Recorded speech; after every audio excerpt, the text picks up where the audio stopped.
Ben ritrovati al meteo. Proseguirà un tempo molto instabile sulle nostre regioni. Vediamo il dettaglio di sabato 5 maggio.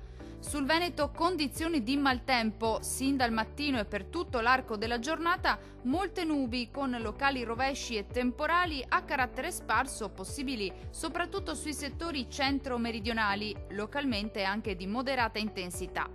Temperature in lieve aumento, minime tra 14 e 16 gradi, massime comprese tra 21 e 27 gradi circa. Condizioni di tempo piuttosto stabile invece sul Friuli Venezia Giulia, dove il tempo sarà in prevalenza asciutto.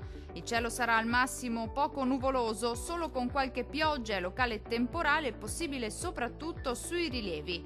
Fenomeni in cessazione entro la serata. Temperature minime tra 15 e 17 gradi, valori massimi compresi invece tra 24 e 28 gradi.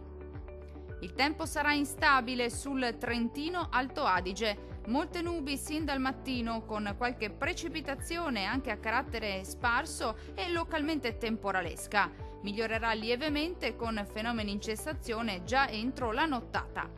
Temperature minime tra 14 e 16 gradi, valori massimi compresi invece tra 23 e 25 gradi.